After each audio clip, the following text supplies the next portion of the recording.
What's happening around the world and what's happening here at home? A very good evening. You're watching Prime Time News coming to you live and direct from our News First studios here in Colombo.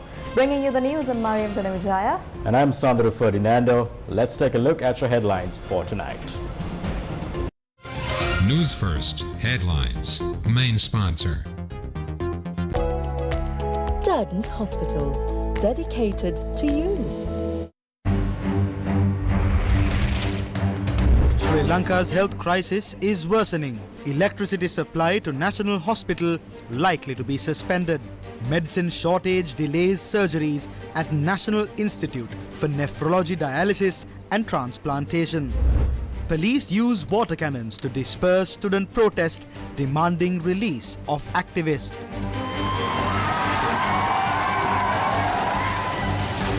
Chaos at the Manning Market in Paliagoda. 17 traders arrested.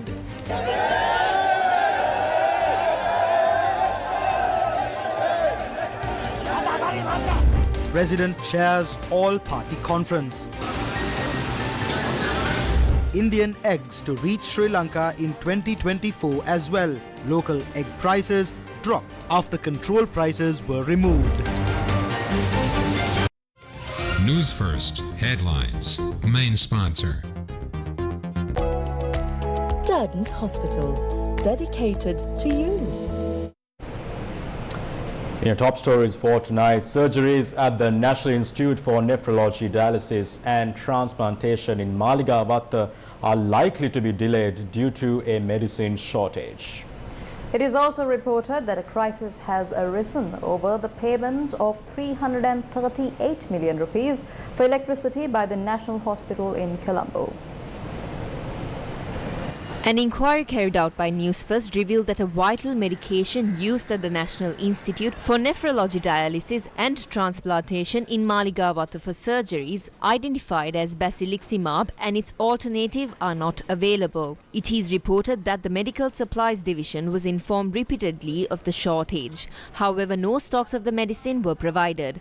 In this backdrop, there is a risk of surgeries at the National Institute for Nephrology Dialysis and Transplantation being suspended. It is reported that a vital medication for kidney transplant at the National Institute for Nephrology Dialysis and Transplantation are not available. In addition, the CEB has issued a red notice to suspend the supply of electricity to major hospitals in Sri Lanka, including the Colombo National Hospital.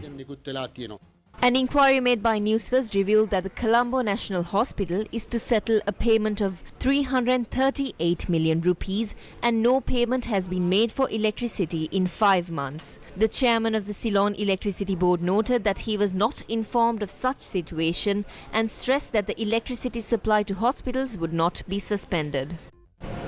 In other news making headlines tonight, Sri Lanka police used water cannons to disperse a group of university student activists who were protesting at Lipton Circus in Colombo on Wednesday afternoon.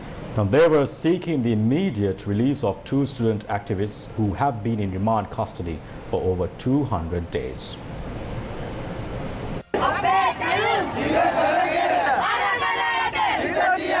Student activists from the Inter-University Students' Federation gathered at Lipton Circus at around 2 p.m. on Wednesday and launched a protest. They were seeking the immediate release of 2 student activists who have been in remand custody for over 200 days, namely the chairman of the Student Union of the University of Kelaniya, Kalumudan Nayaka, and student activist Dilshan Harshana. Sri Lanka police and crowd control units were stationed at the premises and the university students were given a considerable time period to vacate.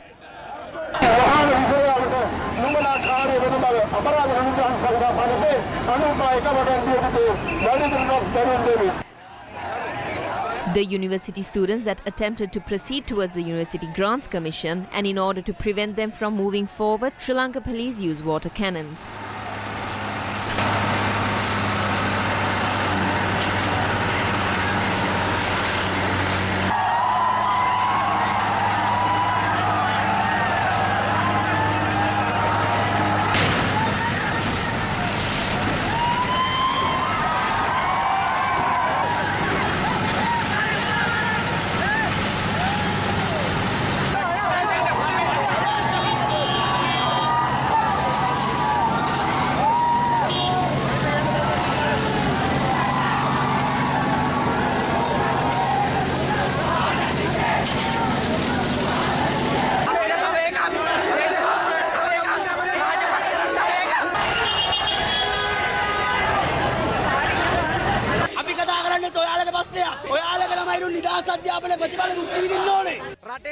Two comrades who have been standing up for the rights of the people have been imprisoned for over 200 days. This is the time that all of us must take to the streets. There's no other option. Therefore, we invite everyone to join with us and engage in this struggle. The Student Union of Peradeniya University also protested on Wednesday, seeking to protect free education.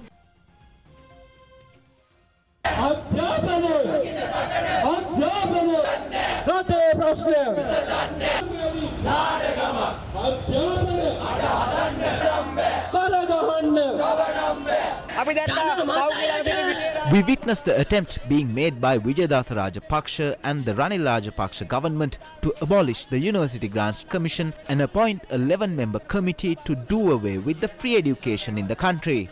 This is an attempt to privatize education and please the IMF. Their objectives are clear.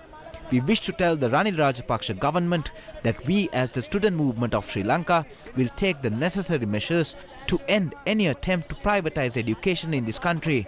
We will continue with this struggle. We stress that we will take necessary measures in this regard. The university students protested for around an hour and left the premises. Sri Lanka police on Wednesday arrested 17 businessmen attached to the Manning market in Paliagoda who were protesting, citing that their issues be solved by the authorities. Businessmen attached to the Manning market in Paliagoda protested on Wednesday morning, citing that the provision of shop space to traders from other economic centres was an unjust move.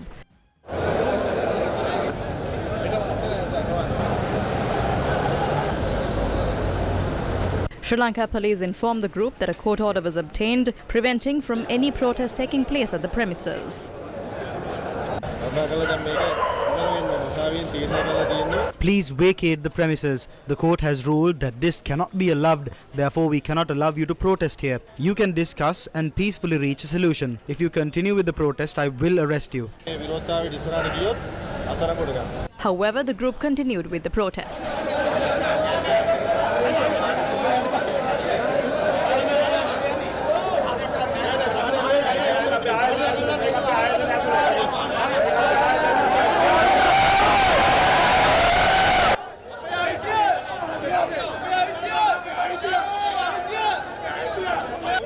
Sri Lanka police once again informed the group of the court order and ordered them to call off the protest.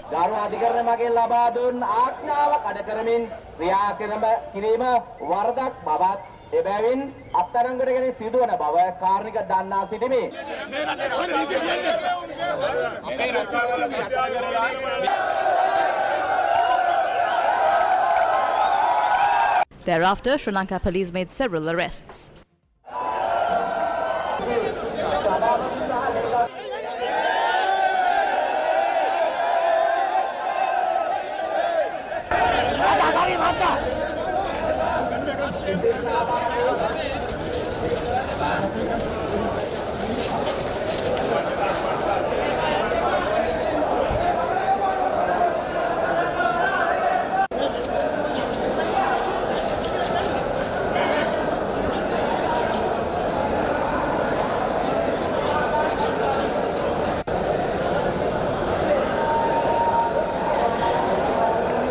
Chairman of the Manning Market General Traders Association, H.M. Upasena, was also arrested.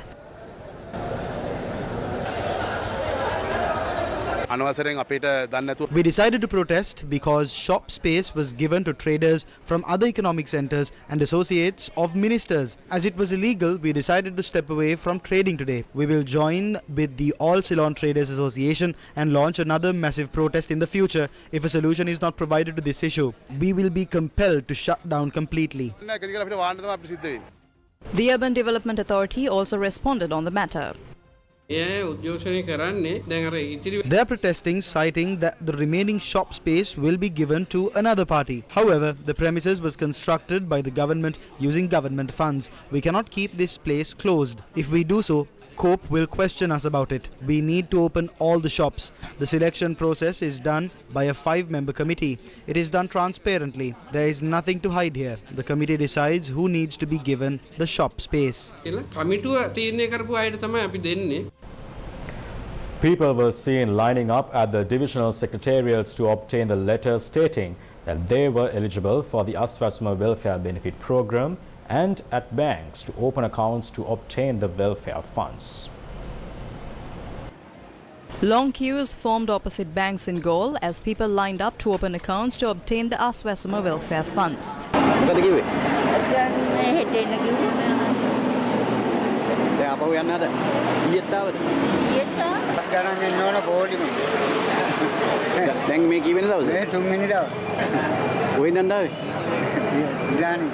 Estate workers and others braved the adverse weather in Hatton and lined up opposite state banks to open accounts to obtain the Aswasuma welfare funds. දවස් කීයක් ආවද? දවස් 3ක් ආවා. තා අදත් හම්බුන්නේ නැහැ. දිය වෙනකන් දෙන්නයි කියලා මේ මාසේ දිය වෙනකන් ඉවර වෙනවා. ඒකට ඉස්සර 50 40 අරගෙන ඉවර කරගන්න පුළුවන්. උදේ 3ට ආවේ මෙතන. මේ টয়ලට් එකවත් අපිට යන්න යක් නැහැ. දවස් කීයක් ආවද? මම දවස් 4ක් අවිලා යනවා එනවා. පිරිවිල එකට IC එකක් ගෙවන්න ඕන. A large number of people gathered at the Hambantota Divisional Secretariat for matters related to the Aswasuma Welfare Benefit Program. In addition, a similar situation was witnessed at the Dambulla Divisional Secretariat. Considering the situation that arose with regard to the Aswasuma Welfare Benefits Program, the period to file appeals was extended. The final list of Aswasuma beneficiaries is yet to be made available, and the people who benefited from the Samudhi program are yet to receive their kidney, differently abled and senior citizens allowances for the month of June. News First. Main sponsor.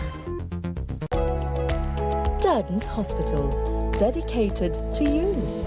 Do you think if an election is held now, you all will have the same momentum and the traction at an election that is held in the coming few months?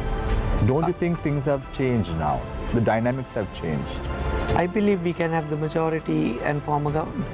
Why there was a trade deficit? Because we know our export income was drastically going down and the import level was very high by that time. We as a political party is against government running any kind of business. Health and education has to be provided by the government free. Saying that certain institutions have to be there with the government, whether it's loss-making or profit-making. The loss-making state enterprises, they really have to be restructured. There is no hard and fast rule about socialism and capitalism. That is intermingled. Like what we say always, the federalism and the unitary system of government. Both are intermingled. Face the Nation, Wednesday nights at 9:30 on TV1. Continuing in local news, Sri Lanka's health sector is in crisis and protests are taking place citing various demands. At the same time, the poor have been deprived of the Samurdhi and the Aswasuma. While these issues are brewing in the Sri Lankan society, the President called for an all-party conference on Wednesday to discuss the 13th Amendment to the Constitution. The all-party conference got underway at the President's office in Colombo on Wednesday evening. The primary aim of the conference is to apprise party leaders representing Parliament about both the National Reconciliation Programme and the North and East Development Plan. President Ranil Wickremesinghe had stressed that the need for inclusive discussions on the 13th Amendment to the Constitution during the all-party conference and emphasized that this matter affects the entire country and should be addressed with the participation of all political parties, not just limited to Tamil Party MPs. The President's media division said that the President emphasized the need to address the existing shortcomings if the provincial council system is to be sustained in the future. Following the all-party conference, the following comments were made.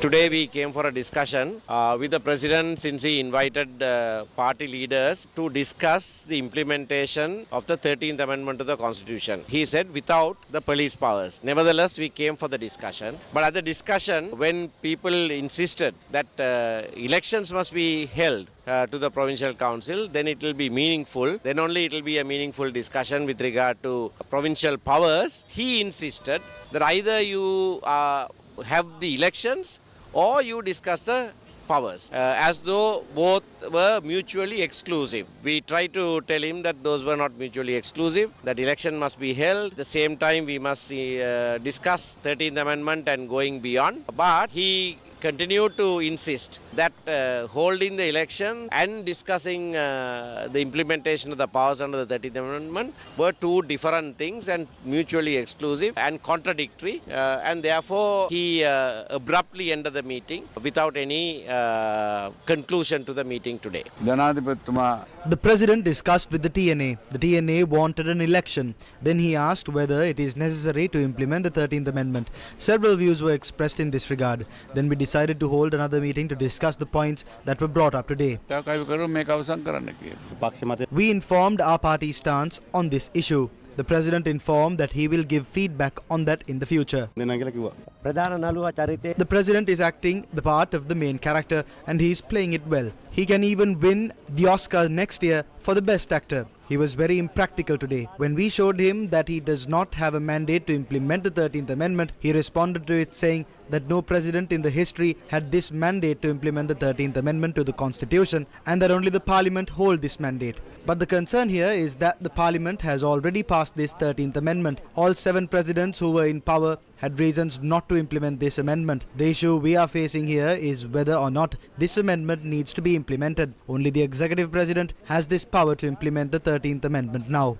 But now he is acting as if he doesn't know anything about this. He is now preparing for the upcoming presidential election. He is expecting to receive the Sinhala majority votes through the help of the Rajapakshas. And in order to get the support of the Tamil community, he is offering this to the TNA. Even though we are well aware that this is nothing but a theatric of the president, we will come to the next meeting as well. We will also reveal the ulterior motive of the president. We clearly informed the president that we will not support his stage play. We also warned him that trying to achieve national peace through the 13th Amendment will result in a more chaotic situation in the country, which will create a negative impact to the country's peace and harmony.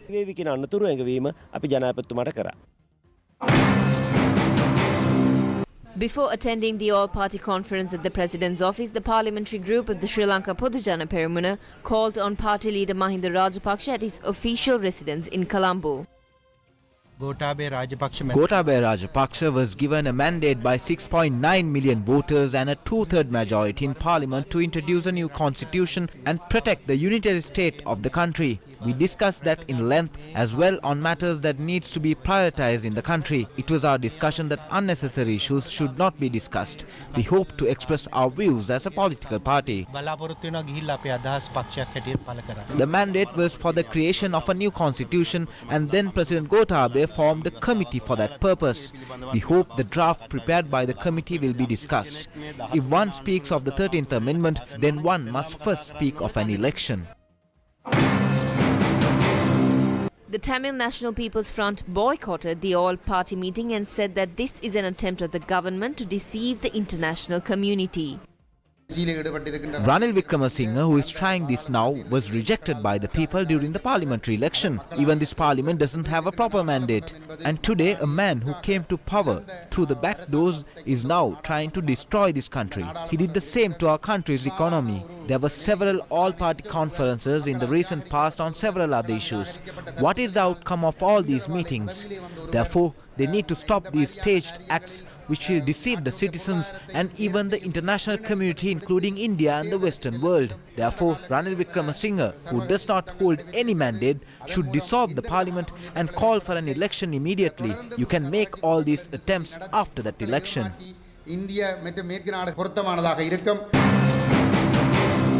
This was the response from the chairman of the UNP on these allegations. We need to settle our issues within our borders. I think we are there right now. President Ranil Wickremesinghe will lead us down this path. As a nation, we need to understand that it is always better to settle our own issues within our territory. For this, we need all political parties to sit together. If not today, maybe in the future. This will set a precedent in the country where all parties work together to do something good for the country. Leader of the Jatika Janabalawege, Anura Kumar Dissanayake, elaborated on a political agreement during a meeting in Palmadulla on Tuesday. Ranil Wickremesinghe Ranil Wickremesinghe let the Easter Sunday attacks take place, and he failed to secure the security of the country. They wanted Gotabaya to replace Ranil and punish those responsible for the Easter Sunday attacks. Ranil Wickremesinghe looted the central bank and lost over rupees 11 billion. Therefore, they wanted Gotabaya to punish the bank robber Ranil. But what has happened? Gota is gone and Ranil is in his post. How can that happen? They were divided, right? No, they were never divided. Ranil Wickremesinghe was rejected at the 2019 elections, yet they would never be against each other and would never punish each other. They discussed and delayed the local government election. When Kiriel yelled out demanding for the local government elections to be held, Ranil Wickremesinghe in parliament pointed out and said to join them. They agreed to delay the elections. They prefer to have their corrupt groups in power. Ranil will never create an issue where his power will go to Sajid. Sajid will never create an issue with power going to Namal. They are one group. But we are divided as Sinhala, Tamil, Muslim, Burgher, Malay and so on, and also divided as parties. But they were never divided. They made us poor. They became rich. The country became poor. This is what happened.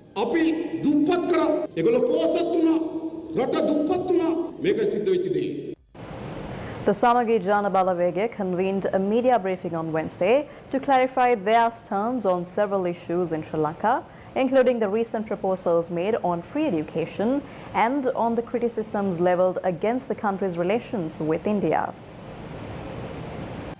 Some factions say that this relationship with India, which we are trying to grow right now, will have a detrimental effect on the country. But we don't believe on this. If we take the South Indian economy, which is one of the fastest growing economies, we will have many opportunities there. We need to utilize these opportunities well. We need to change our strategies on our investments and on our foreign trade policy. We will have to agree on our zonal trade agreements. This is what we call building bridges between the two countries. These bridges will open us ways to freely move our products to their market. The economic growth in South India is 14%. Here our economic growth is minus 3.5%. So how can someone justify that there won't be any advantage for us here? The wind power in Mannar is highly efficient. This means that Mannar is an ideal location in the world to build a wind-powered power plant. What we should do is to fairly allow investments for this project from both local and foreign investors. If there is an opportunity for us to generate electricity in a more efficient way by using wind power, why are we wasting our time here? I think these are the aspects which we need to think more when we are facing an election in the future.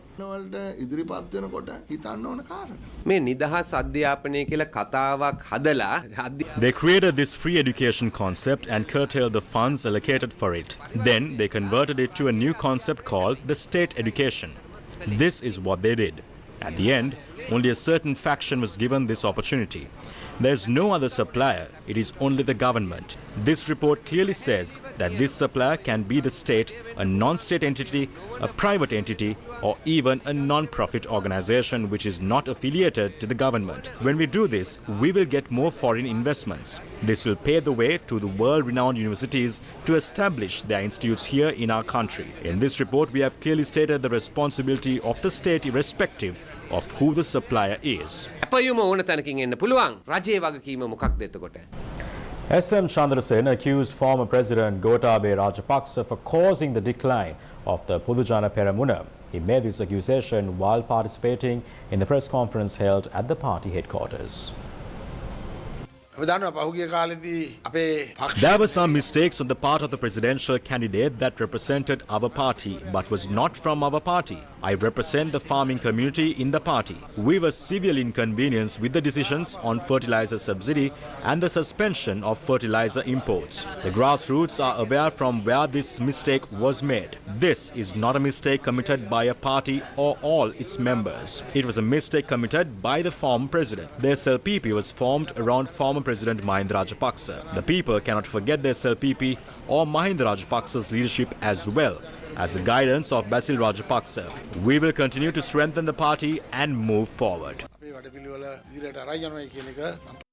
When a heart attack strikes, every minute makes the difference between life and death. with the right care and treatment at the hand of the most skilled surgeons and medical professionals. With the perfect environment for recovery. Darden's Heart Centre, dedicated to you. Still in news here at home, the prices of locally produced eggs were reduced with effect from Wednesday.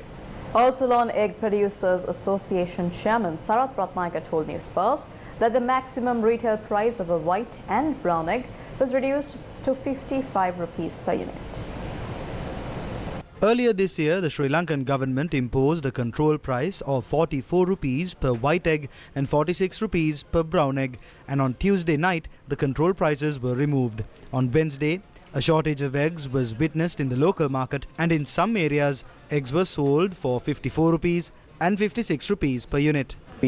After the control prices were lifted with effect from midnight via a gazette, we imposed a maximum wholesale price of 49 rupees per white egg and 50 rupees per brown egg. The maximum retail price for both will be 55 rupees. By next week, the prices will drop even further.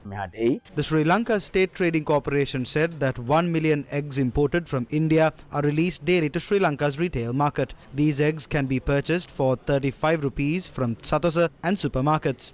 The Sri Lanka State Trading Corporation said it is in the possession of 7 million eggs imported from India. Eggs imported from India were put up for sale at Satosa outlets in Colombo. However, stocks of eggs had not reached areas such as Kandy and Kurunegala.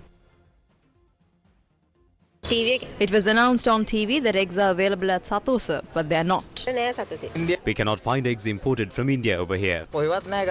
News First correspondents said that eggs imported from India were not available at supermarkets. The prices of eggs will be decided by market competition. The MRP can be positioned at 35 rupees per egg. A request was made from the supermarkets to sell eggs in packs. They will be selling those packs at a price of 40 rupees per egg. This process will commence tomorrow. The All Ceylon Egg Producers Association pointed out that the program initiated by the government to distribute eggs imported from India is a failure. Around 70 million eggs were imported. Some of them remain and are rotting away. We are not telling people to eat these eggs. The weight of an Indian egg is around 35 grams to 40 grams. However, local eggs weigh around 50 grams to 70 grams. Yet our prices are always below 50 rupees per egg. We will provide such a price for the consumers in the coming weeks and fix a price for 45 rupees for the farmers as well.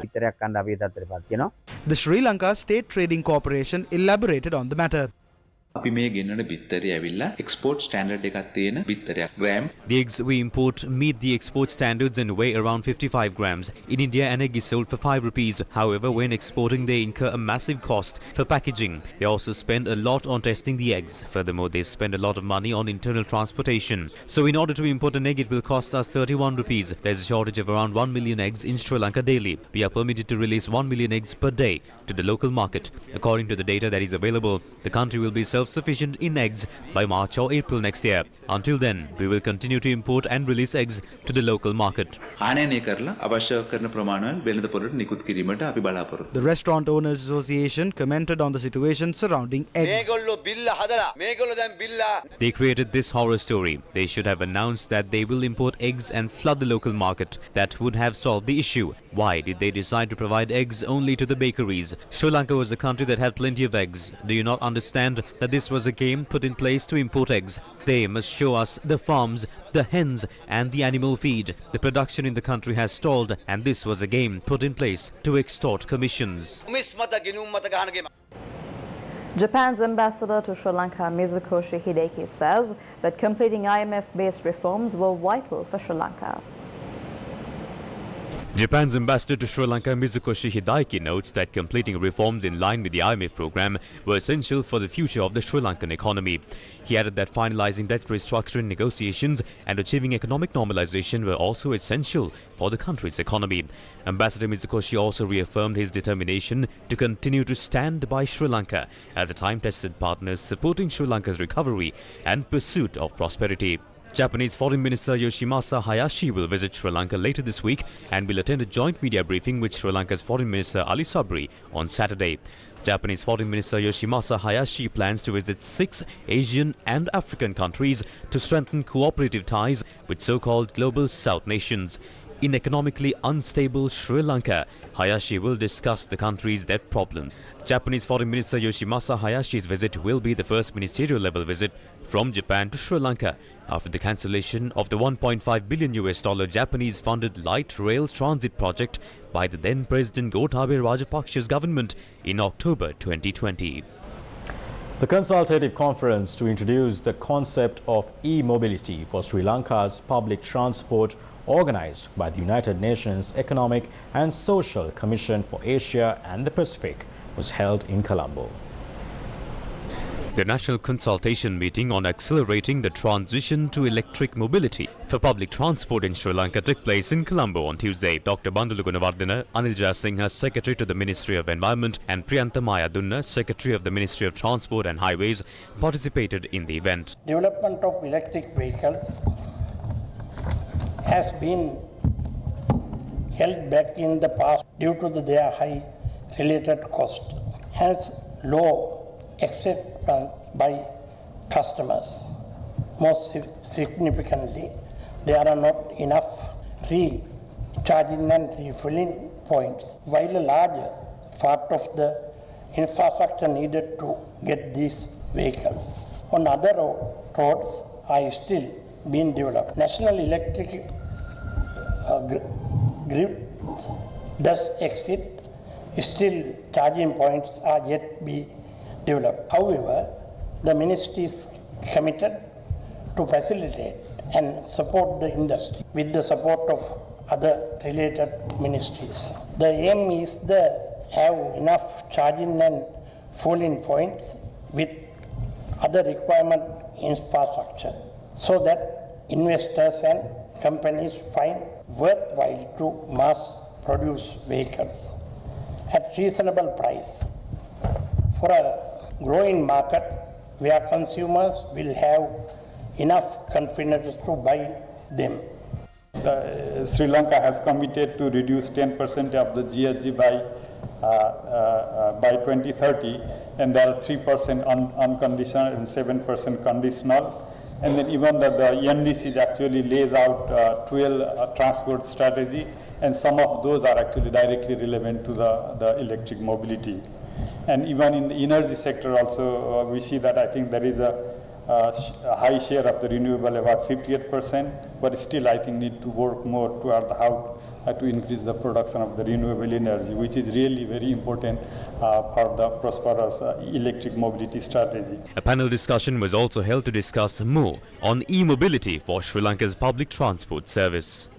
According to a 2015 report compiled by USAID using the World Resources Institute Climate Analysis Indicators tool, Sri Lanka's GHG profile in 2011 was dominated by the energy sector, followed by the waste, land use and change forestry and agriculture sectors.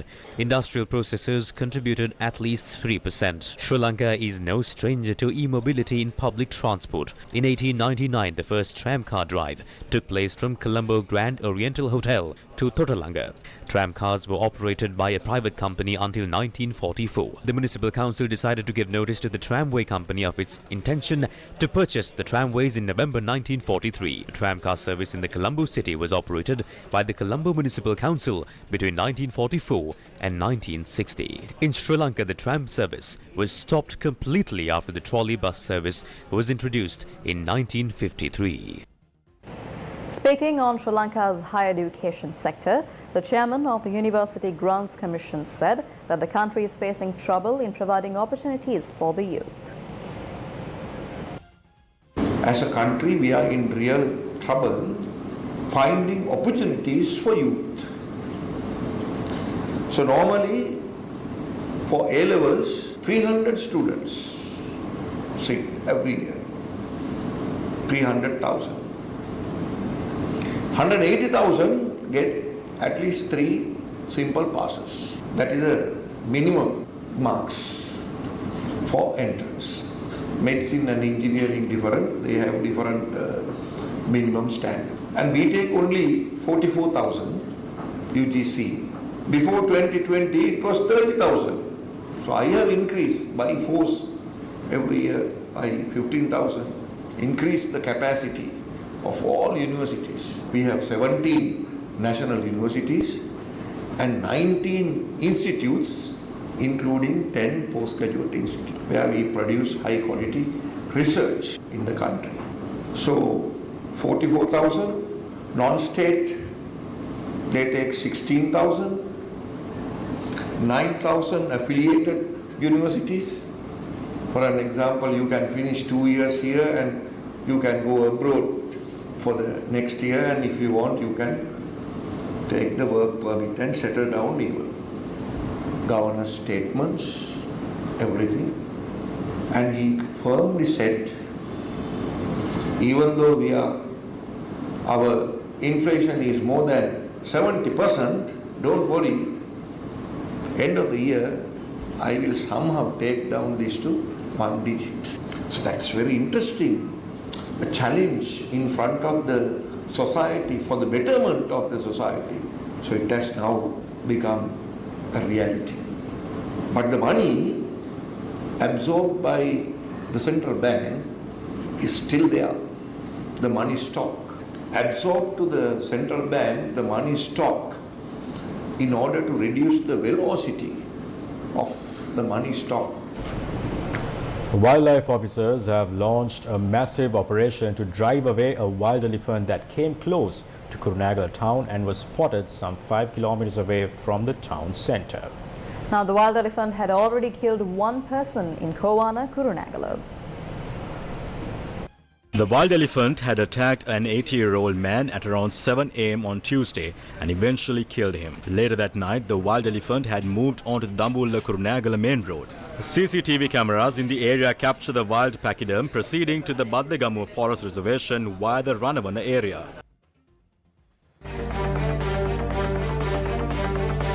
Thereafter, an operation was launched to drive the wild elephant back into the wild. News First correspondent said that around 50 forest officers from Kurunegala, Heratgama, Nikavaratiya, Mahava, Galgamur and Pinibidugama was called in for the massive operation.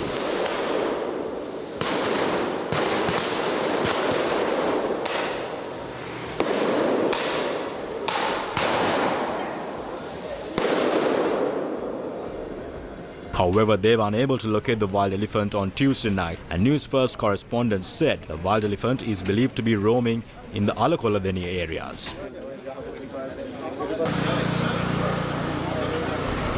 The Sama International Choral Festival 2023 was held in Colombo on Tuesday with participation of 4 international choirs. The specialty of the Sama International Choral Festival 2023 is the integration of 4 international choirs. The Manado State University Choir of Indonesia, Voices 21C of USA, World Muslim Choral Ensemble and the Muslim Choral Ensemble of Sri Lanka. It brings together vocalists and instrumentalists from diverse backgrounds to unite on one platform to present an awe-inspiring feat of cultural exchanges, fostering understanding toward an appreciation for melodies that transcend language barriers.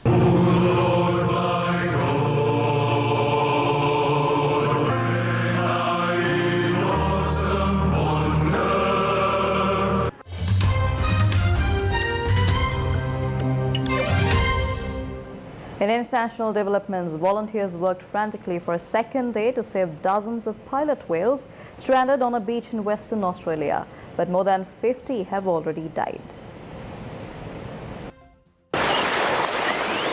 Nearly 100 long-finned pilot whales stranded themselves on the beach by the city of Albany on the southern tip of Western Australia, south of Perth on Tuesday. They were first spotted swimming on Tuesday morning near the beach east of Albany.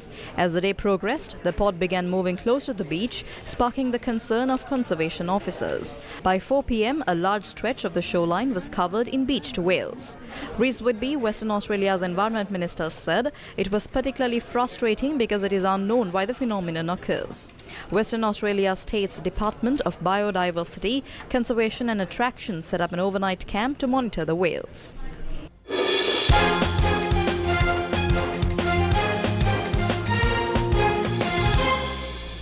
Pakistan ended day 3 of the ongoing second test against Sri Lanka on a dominating note as their score read 563 for 5 at stumps.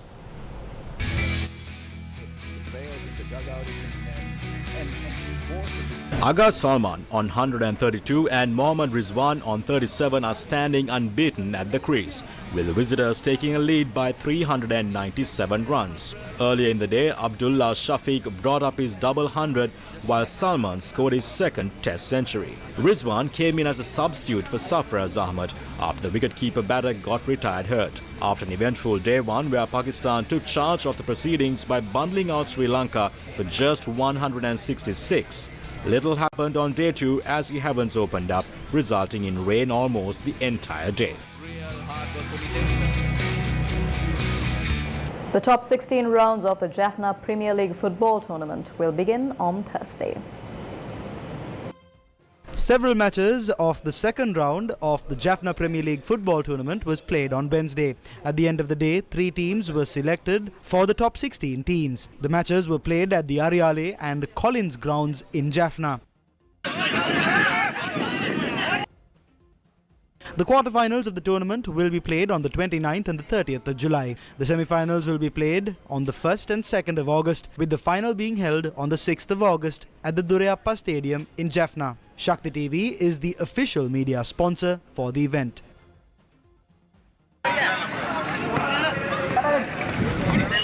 And with that, we have our primetime news for tonight. Do stay with News First as Face the Nation is coming up next. Good night and take care.